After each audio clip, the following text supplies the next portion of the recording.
तो मकर राशि वालों, आप सभी का स्वागत करते हैं मकर राशि भिंड यूट्यूब चैनल में। बंधुओं, यह एक चीज पैसा छापने की मशीन है।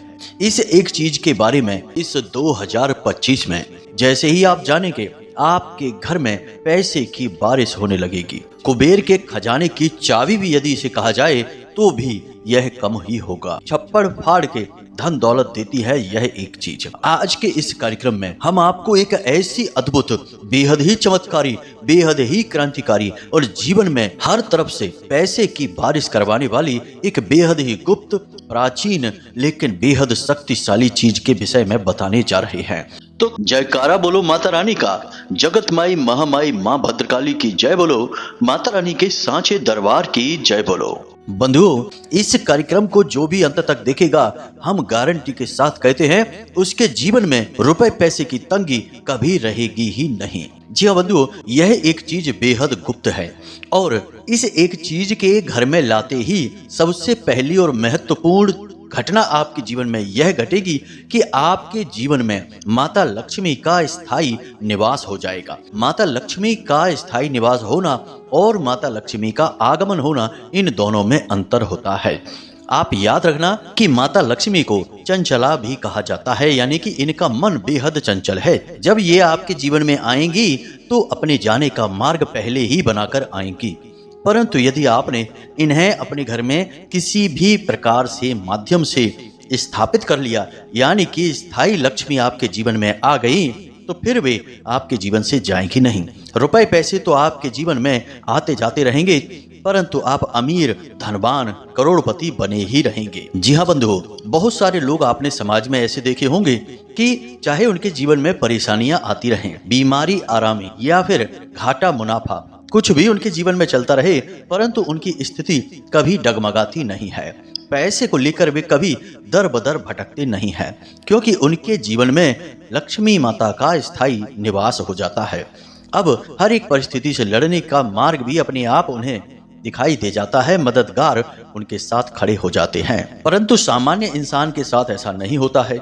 उसके जीवन में यदि पैसा आएगा तो कुछ दिन तो वह बड़े मजे से गुजारेगा, लेकिन जैसे ही पैसा चला जाएगा तो वह फिर से वही सामान्य से जीवन में आ जाएगा और हो सकता है कि उसे उधार मांगकर भी काम चलाना पड़ जाए।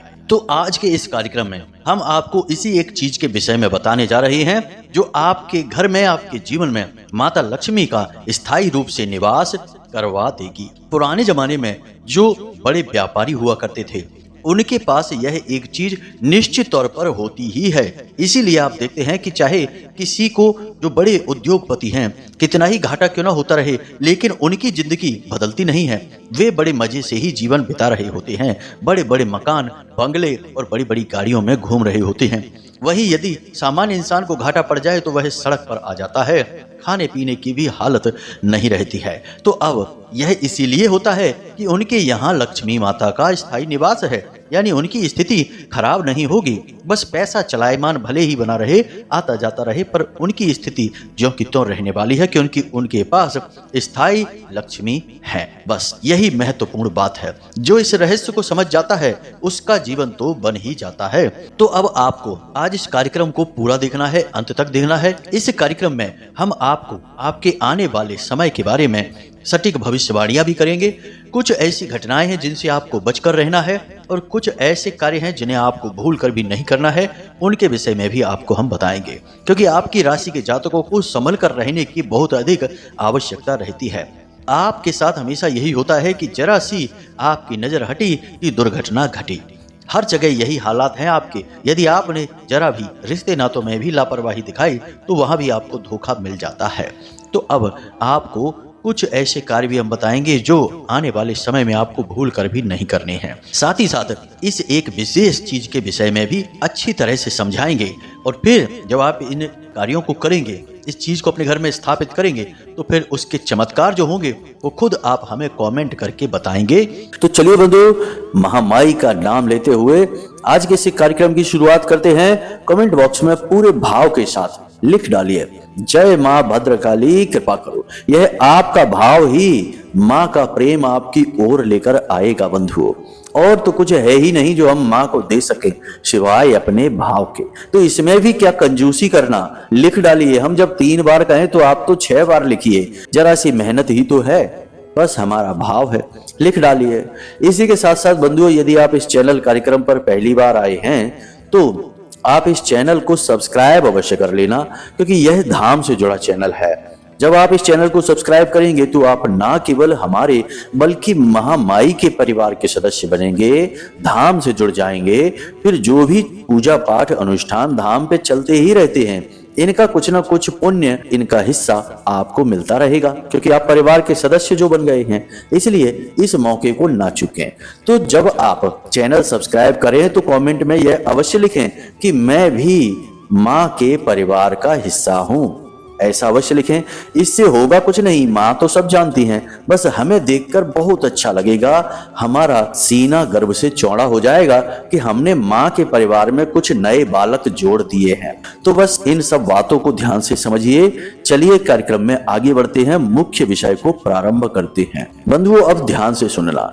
हम ज्यादा समय आपका नहीं लेंगे, 3 बातें बस बताएंगे। आने वाले समय में भूल कर भी ये 3 काम मत कर देना, वरना आपके ऊपर कई ग्रहों की कुदृष्टि पड़नी शुरू हो जाएगी।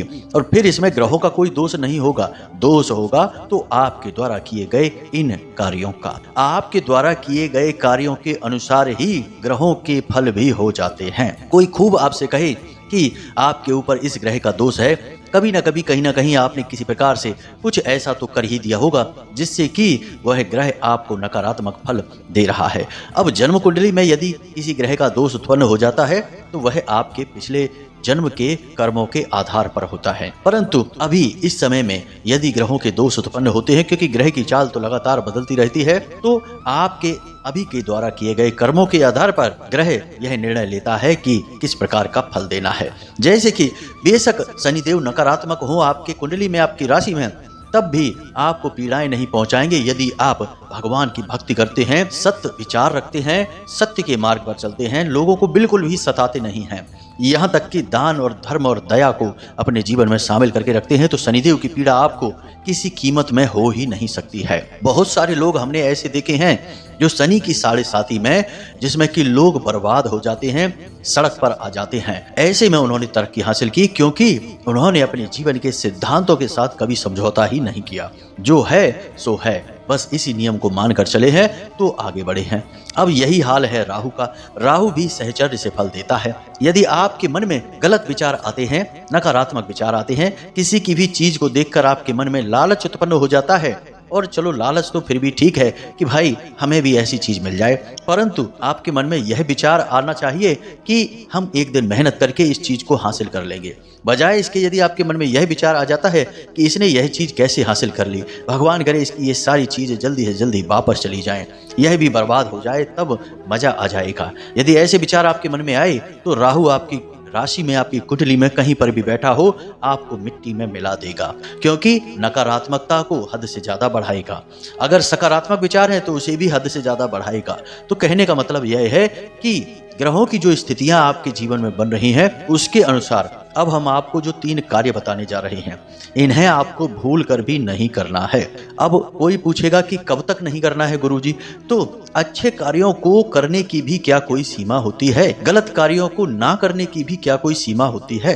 यदि आपसे कोई कहे कि शराब मत पीना, यह गलत बात होती है, तो क्या आप उससे यह कहेंगे कि गुरुजी कब तक नहीं पीनी है, यह बता दीजिए? तो इसका मतलब यह हुआ कि आपने उस दुर्गुण को तो त्यागा नहीं, बस आपने उस सीमा को तय कर लिया और आप इंतजार कर रहे हैं कि जब सीमा तक पहुंचेंगे तो आप उस दुर्गुण को तुरंत अपना लेंगे।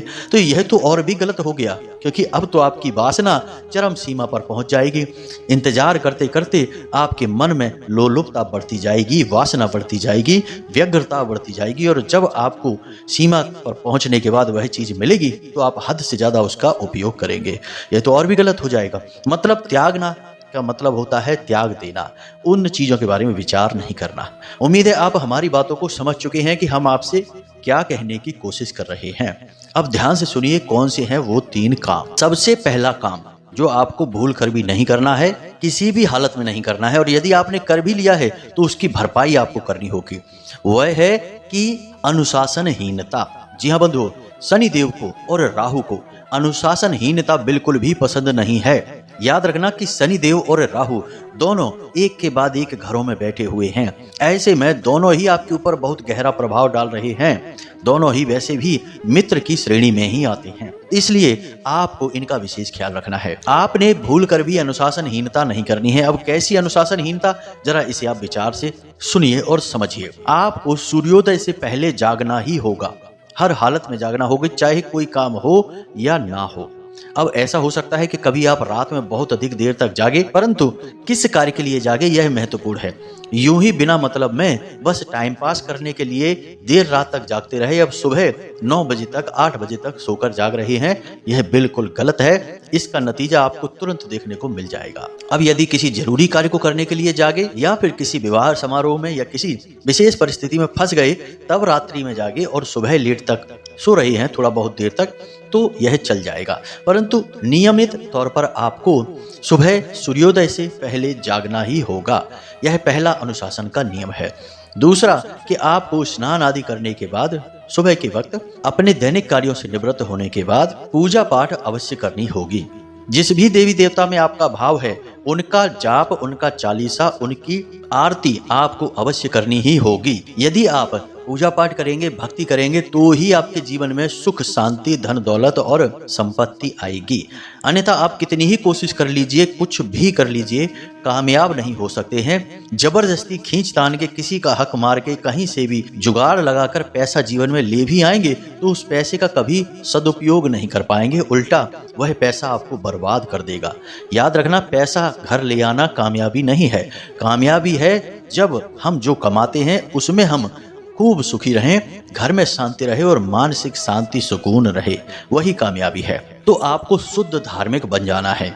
आपके जो भी कार्य हैं, आप नौकरी करते हैं, व्यापार करते हैं, दुकान है, फैक्ट्री है, कुछ भी कार्य है आपका, समय पर अपने कार्य पर पहुंचिए, पूरी ईमानदारी से मेहनत के साथ अपने कार्य को करिए। बेशक आपको दिख रहा है कि काम में कोई लाभ नहीं है, बिल्कुल भी कुछ समझ नहीं आ रहा है, काम डूबता जा रहा है, कुछ भी हो रहा हो, परंतु आपको अपना 100% प्रयास काम में देना ही होगा। याद रखना, परिस्थितियां बदलते देर नहीं लगती हैं। आज कुछ और हैं और कल कुछ और होंगे। आज अगर आपकी दुकान पर 4 ग्राहक हैं तो कल 40 और परसों 400 भी हो सकते हैं। यह निर्णय ऊपर वाले ने अपने हाथ में रखा है, वह आपके हाथ में नहीं है, लेकिन मेहनत करने का निर्णय उसने आपके हाथ में दे दिया है। नियमबद्ध तरीके से कार्य करने में, अनुशासन में अपने जीवन को जीने का अधिकार उसने आपके हाथ में दे रखा है। तो आपको अनुशासन में रहना है, सारे कार्य अपने समय पर पूरे करने हैं। ये नियम आपको 100% मानना ही होगा। आप अनुशासनहीनता करके चाहे कि सुखी रह लें, कामयाबी हासिल कर लें, किसी कीमत पर होगा ही नहीं। जी हाँ बंधुओं, पहला काम। अब दूसरा काम, कटु शब्दों का प्रयोग। अब कोई कहेगा कि कह देने से क्या होता है, कठोर शब्द बोल देने से क्या होता है। कभी कभी तो मजबूरी होती है, बोलना पड़ता ही है। कुछ लोग ऐसे आ जाते हैं हमारे सामने कि मजबूरी में उनके साथ हमें उल्टे सीधे शब्द बोलने ही पड़ते हैं। जी नहीं बंधुओं, ये सारी बातें सिर्फ और सिर्फ हमारे मन को समझाने के लिए बनाई गई फिजूल की बातें हैं। कभी ऐसा नहीं होता है। चाहे कैसी भी स्थिति हो, आपको अपनी वाणी का संतुलन बनाए रखना है। कठोर शब्द, कड़वे शब्द, नकारात्मक शब्द आपको भूल कर भी अपनी वाणी पर लेकर नहीं आने हैं। अब आप नकारात्मक शब्दों को या कड़वे शब्दों को, कठोर शब्दों को यदि कचड़ा मानते हैं, क्योंकि ये कचड़ा ही है, क्योंकि इनसे समाज में गंदगी ही फैलती है, व्यभिचार और क्रोध ही फैलता है। तो यदि आप इन्हें कचड़ा मानते हैं और इन्हें आप किसी और को यदि दे रहे हैं, तो पहले तो उसे आपने अपने ही बर्तन में रख रखा है, यानी अपने मुख में। तो सबसे पहले जो गंदा हुआ वह तो आपका मुख है, बाद में कोई और गंदा होगा। उम्मीद है आप समझ रहे हैं। अब ज्योतिष की बात करें तो जैसे ही आपने कड़वे शब्द, कठोर शब्द, नकारात्मक शब्दों का प्रयोग किया, एक बार भी दिन में यदि कर दिया, तो पूरे दिन के लिए आपका बुध बिगड़ गया। जी हाँ बंधु, अब आप अपनी बुद्धि का 100% प्रयोग कभी नहीं कर पाएंगे। व्यापार में तरक्की कभी नहीं कर पाएंगे। नौकरी में भी आपकी ग्रोथ कभी नहीं हो पाएगी। जी हाँ बंधु, और सबसे बड़ी बात कि आप अपने छुपे हुए शत्रुओं के टारगेट पर आ जाते हैं, यानी कि वे आपको अपना लक्ष्य बना लेते हैं। आपको नीचे गिराने में उन्हें सुख मिलने लगता है। तो जितना हो सके उतना आपको मीठा बोलना है। यदि स्थिति अच्छी नहीं है, आपको कुछ अच्छा नहीं लग रहा है, तो शांत रहिए। लेकिन कुछ भी गलत मत बोलिए, कचरा अपने मुख में मत रखिए। यह सबसे बड़ा नियम है। ग्रह भी आपको यही कह रहे हैं कि ऐसा नहीं करना है। जी हाँ बंधु, हम जानते हैं कि थोड़ी सी कामकाज की आपाधापी में आपको गुस्सा आ जाता है, झुंझलाहट आ जाती है, लेकिन इन बातों पर यदि आप नियंत्रण करने की कोशिश करेंगे तो शुरुआत में परेशानी हो सकती है, परंतु धीरे धीरे आप बिल्कुल सरल स्वभाव के सीधे सच्चे बन जाएंगे और वाणी भी आपकी बिल्कुल मिश्री जैसी मीठी हो जाएगी। अब बात करते हैं तीसरे कार्य की। बंधुओं, यह भी आपको भूल कर भी नहीं करना है, किसी कीमत पर नहीं करना है। ध्यान से सुनिए, भावनात्मक तौर पर आपको कमजोर नहीं होना है। कोई चाहे आपका कितना ही अपना क्यों ना हो, कितना ही आपका सगा क्यों ना हो, लेकिन कहीं ना कहीं किसी न किसी मोड़ पर आकर वह आपके दिल को दुखा ही देता है।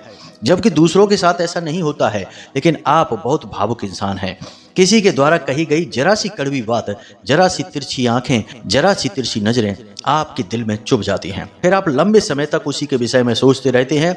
आपका दिन, आपका मूड सब खराब हो जाता है और आप कभी कभी ऐसा भी होता है कि दूसरों को खुश करने के लिए अपना बहुत भारी नुकसान भी करवा बैठते हैं। तो कहने का मतलब यह है कि आप जब भी भावनाओं में बहकर कोई भी कार्य करेंगे, कोई भी निर्णय करेंगे, आपको केवल और केवल परेशानी का ही सामना करना पड़ेगा। तो कहने का मतलब यह है कि आपको अपनी भावनाओं से अब ऊपर उठना होगा। आपकी कामयाबी, आपकी मेहनत, आपका काम ही आपका सगा है। यदि आप खूब तरक्की करते हैं, खूब पैसा कमाते हैं, समाज में आपकी इज्जत बढ़ जाती है। आपके घर परिवार के आपके सगे संबंधी भी आपका सम्मान करने लगते हैं, आपके आगे पीछे घूमने लगते हैं, क्योंकि आप सबकी जरूरतें पूरी करने की क्षमता रखते हैं। आप खुद ही समझिए कि यदि किसी इंसान के पास धन दौलत नहीं है, ढंग का कोई काम नहीं है, तो उसकी तो इज्जत उसके अपने परिवार के लोग ही नहीं करते हैं। अड़ोस पड़ोस और रिश्तेदारों से तो उम्मीद ही क्या की जाए। कभी कभी तो स्थितियां इतनी बुरी हो जाती हैं कि लोग उसे बैठने के लिए एक कुर्सी तक नहीं देना चाहते हैं। उसे तो इंसान ही नहीं समझा जाता, जिसके पास कोई काम धंधा नहीं है, कोई व्यापार नहीं है, पैसा नहीं है। उसे तो लोग इंसान मानने को भी तैयार नहीं होते हैं। उन्हें तो लगता ही नहीं कि इससे किसी बात का बुरा भी लग सकता है, इसकी भी बेइज्जती हो सकती है, इसका भी अपमान हो सकता है। जो मन में आता है वह कह देते हैं, जैसा मन में आता वैसा व्यवहार कर देते हैं। उसके सुख दुख का तो कोई भान ही नहीं रहता है, और यदि वह कभी दुखी भी हो तो लोग हंसते हैं और कहते हैं कि बहुत नाटक करता है। जी हाँ बंधु, हो सकता है कि हमारे शब्द कुछ आपको कड़वे लग रहे हों, परंतु ये बिल्कुल व्यवहारिक हैं। तो आपको भी ऐसा नहीं बनना है, बिल्कुल व्यवहारिक बनना है। अपने काम को सबसे अधिक प्राथमिकता देना है। बंधुओं, एक बात आपको हम बताएं कि जब आप भावुक होते हैं और कभी कभी आपका दिल टूटता है, अक्सर होता ही रहता है आपके अपनों के हाथों ही, जब आपका दिल टूटता है तो आपके मन में भावनाओं का भूचाल आ जाता है। आप अपने ही बारे में गलत शब्द बोलने लगते हैं।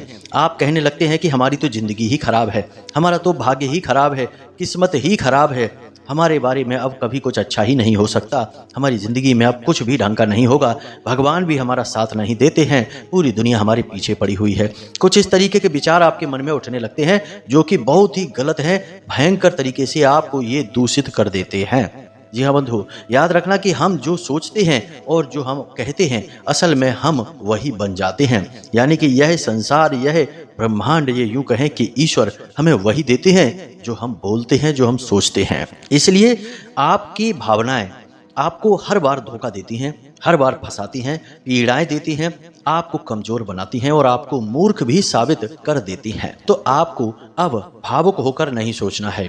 आपको हर निर्णय वह लेना है जो आपके लिए सही होना चाहिए, जो भविष्य में आपको नुकसान नहीं पहुंचाना चाहिए और जिसमें आपको कोई बड़ी परेशानी नहीं होनी चाहिए। आपका काम रुकावट नहीं होना चाहिए।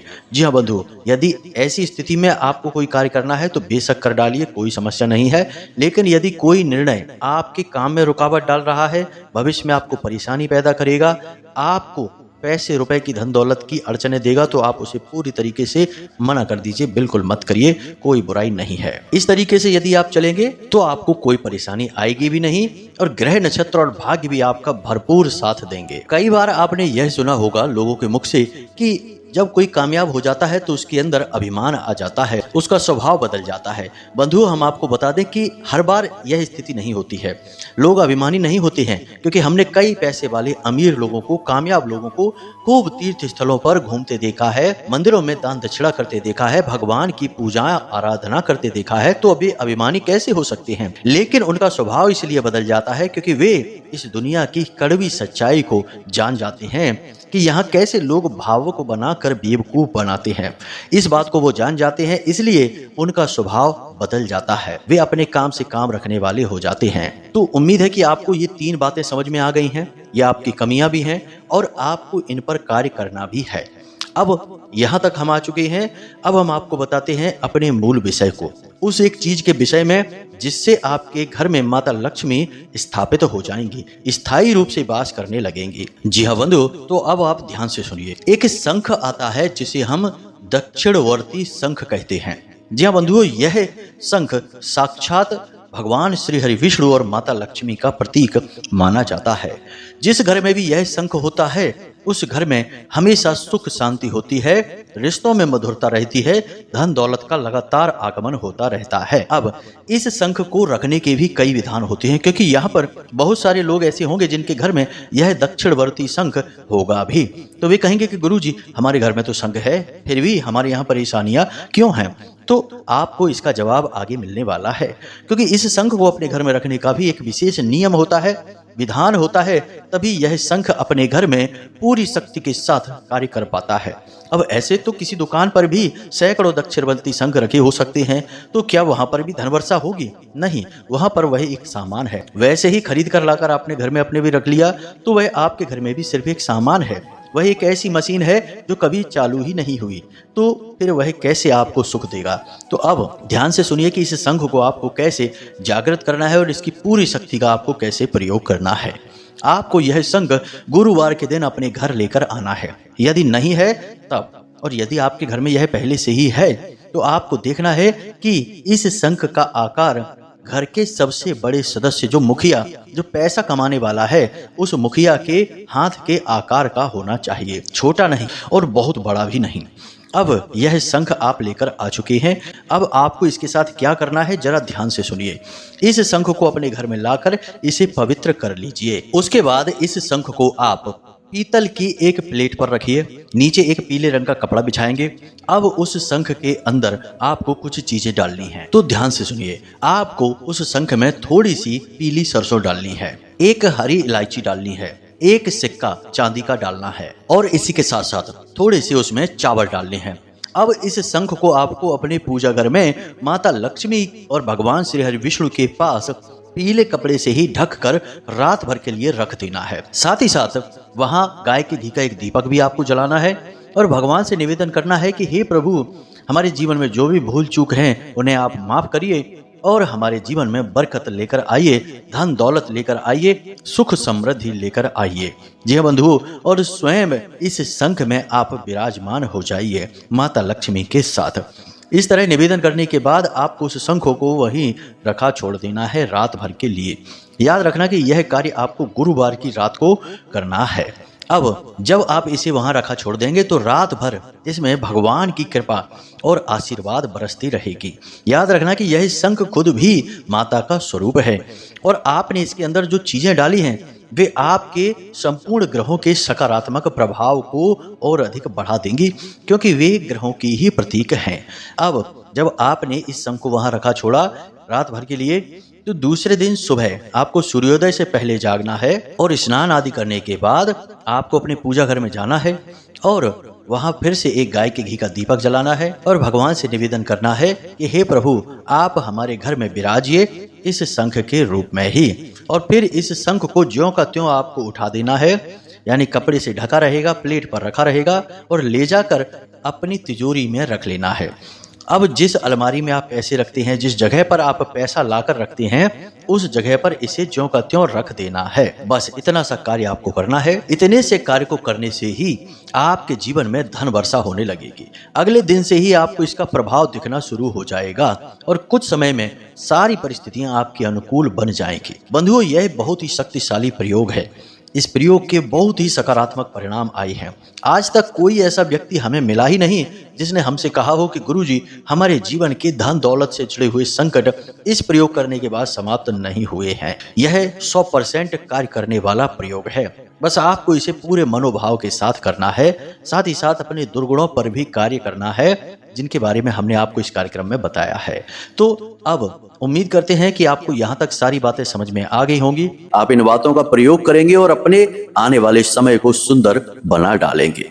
तो चलिए बंधु, आज के इस कार्यक्रम को यहीं पर समाप्त करते हैं। कोई प्रश्न यदि आपके मन में उठे तो वीडियो में हमने नंबर दे दिया है, इस नंबर पर फोन कर सकते हैं, प्रश्नों के जवाब हासिल कर सकते हैं। कुंडली दिखानी है तो इस नंबर पर फोन करके सारी डिटेल दे दीजिए। छोटी सी दक्षिणा महामाई के चरणों में समर्पित होगी और आपकी कुंडली का विश्लेषण कर दिया जाएगा। तो चलिए बंधु, आज के इस कार्यक्रम को यहीं समाप्त करते हैं। हमेशा हंसते रहिए, मुस्कुराते रहिए, सकारात्मक रहिए और महामाई के लिए अपने मन में भाव उत्पन्न करिए और प्रेम से बोलिए, जय मां भद्रकाली कृपा करो। महामाई आपके ऊपर कृपा करेगी, हमें पूर्ण विश्वास है। धन्यवाद।